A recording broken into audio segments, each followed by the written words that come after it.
That's fine. Yeah, right. So congratulations, you've all won. You get to spend the however long this presentation takes. Yeah. Woo! So I've already done the who I am, what I do. My main predominant job that I do is I am the official partner to the BCA, which is the British Cheerleading Association. We travel around the country, we take photos of all cheerleaders going on at competition. So making use of what you've got. You don't have to have a DSLR to take a good camera. I'd advise having a DSLR, otherwise me and Philip would be out of the job. So first things first to consider when this is mainly aimed at using your mobile phone for those that don't have a DSLR, but basically your mobile phone is constantly either in your pocket or in a handbag. So make sure it's clean. All you got to do is brush off the camera, make sure there's no dust, because otherwise you get a little misty film over the top of the photo, and that's the last thing you want, really, in my eyes. Moving forward, Scott, you touched in this on in one of the network meetings, but lighting. It's always good to have a good light. My advice is I wouldn't have the light dead on in your face, because you can get overexposed and it doesn't, it's just not very appealing, basically. So to the side, adds a bit of shadow and a little bit of natural clarity, but we'll move on to that a bit later. You don't need to have professional grade lighting to get a good job, basically. So you can use things from around the house, a lamp if you've got it close to you. You can even bounce the lamp off a bit of tin foil to get an even light across your face, if you're photographing your face, that is. John Tippett's got interesting lighting on him at the moment. Well, yeah, look, he's gone for it. He's already done this workshop, haven't you, John? But yeah, so consider lighting when you're going to take a photo. My advice is I wouldn't have the light behind you either, because you get a flare come around your face and you turn it into a bit of a silhouette. Right. Next thing is angles. I always see, whenever I attend an event or wedding, say, you get everyone with their phones out, and you normally see the old up the nose when they're taking the photo, because they're holding it up and they're like, oh, is that the shot? There we go. Basically, with angles, do whatever, get creative with it. Go down on one knee, go from the floor. Biggest bugbear as well, when you're taking a photo with your phone, loads of people do that. Turn it round, you'll see a hell of a lot more, and you'll capture a hell of a lot more with your camera. Yeah, get creative, do different angles, and then what you want to do is shoot through. Use the surroundings that you've got. I mean, if you're, for instance, if you're at a family wedding, use a bush, shoot through the bush. You get the, it becomes very creative. I mean, the photo on the slide right now is a bit extreme. That's actually a burning bit of paper. But I'm not saying go out and do that everywhere you go. But yeah, shoot through and create a better image. Frame the shot. Yeah, that's the badger. Sorry, back with angles as well. Other than Philip, has everybody heard of the rule of thirds? Mm-hmm. Yeah, so how would you interpret it, Scotcher? Well, I tend to go with not sticking anything in the middle and going with it much like that one there. So you've got your subject matter in one of the corners, effectively, to create a more interesting shot. When I'm doing bits and bobs as well, I normally try and get something in the opposing third, slightly further in the foreground as well, so you've got a kind of nice line running through the shot.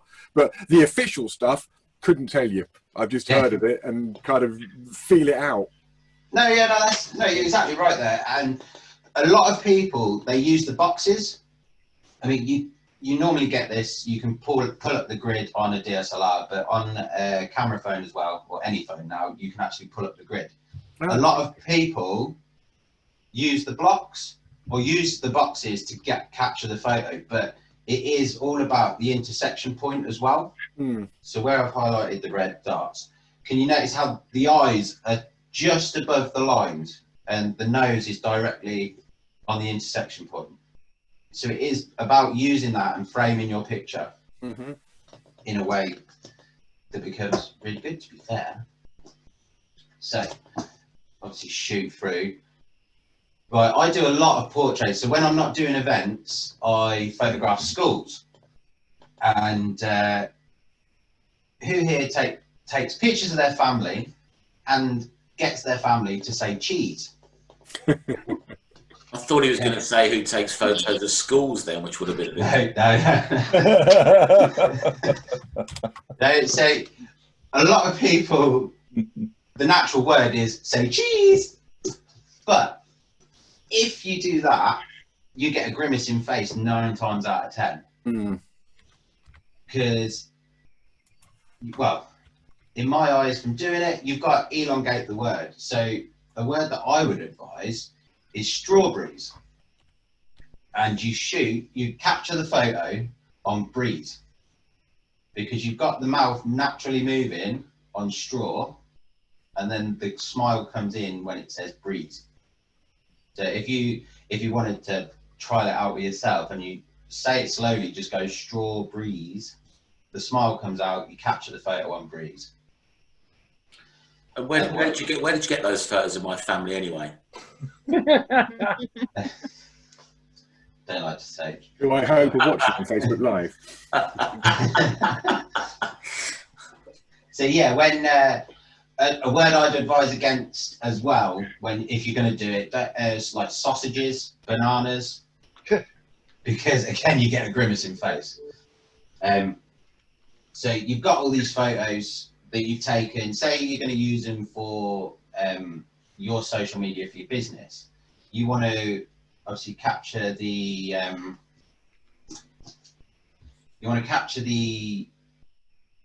audience basically from these photos as soon as you've posted it. The way to do it, I would recommend editing every photo that you put up. Obviously the natural ones, just go for it. But if you're really want to engage with your clients, then edit your photos, bring out the colors, make them pop, because contrast at the minute is it really works on social media basically. Right, sorry it's not very long, but I've got a little challenge for you now. Has everybody got their phone on them? Yeah, wicked. Can you turn it to selfie mode?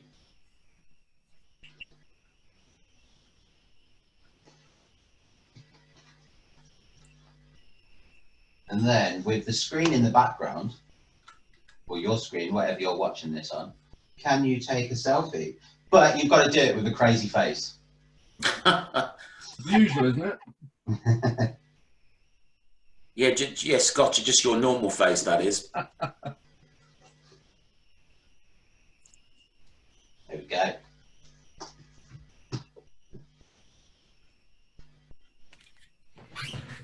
Everybody done it? Everybody done it? Yeah. Oh, John's doing the up the nose thing. He's doing it. You can see it. There it is. Ooh. What do you want us to do with them now? Oh, show them. You can show them.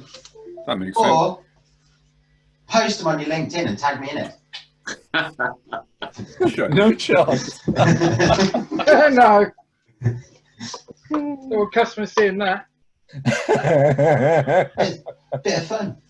Yeah.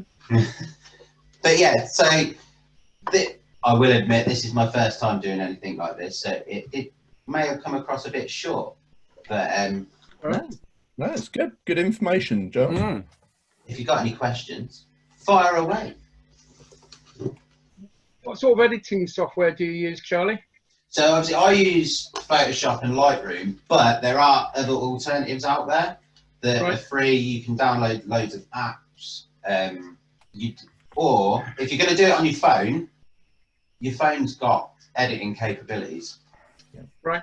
It's very rare now that you'd find a phone that hasn't got a bit of editing attached to the camera, so you can play around with like your contrast and Okay. your saturation and everything like that. So you can automatically make your photos pop on your phone. And further to that, the two you use, I use Photoshop all the time for everything involving photos and design. But why would you ever use Lightroom if you've got Photoshop? I've never used Lightroom, so I don't know anything about it. But does it do something different to Photoshop? So there's well, they're both obviously Adobe, but Yeah. there's two. Photoshop I've used for many years, and I've just got into Lightroom. But Lightroom has so many capabilities that Photoshop doesn't. There's file organization in Lightroom that is absolutely amazing, I believe. When, for instance, if I was going through a wedding, I can open up the whole of that album in Lightroom. I can accept, like I'd scan through photos and I'd accept, reject, and you can do that in the album basically. And then there's I don't like it really, but there's presets and Right. a lot of editing software that can be done a lot quicker. Mm-hmm. So you could preset your like one image to a specific, however you've edited it basically, and then you can sync it along the whole album. Got you. Depending on how quick your like computer is, depends how quick that editing goes. But it is a really good bit of kit, and then you can print from it. You can create templates, albums, collages, you name it. If I'm doing any stuff on in events where I'm doing live printing, such as Charles does, I'll always print from Lightroom rather than Photoshop. Okay. Purely because Lightroom is giving a truer print, I've always found. But my workflow is I take the photographs, I bring them in using Lightroom, I do the initial scan with Lightroom, then I go to a product called Adobe Bridge, where I do my selection, and then I do final editing in Photoshop. Okay. As Charles says, there's a lot of stuff out there, but your phone has got some very good editors on there. I mean, like phones, Adobe do like free versions on your phone as well. Yeah, hard to use though. Yeah, they are hard to use.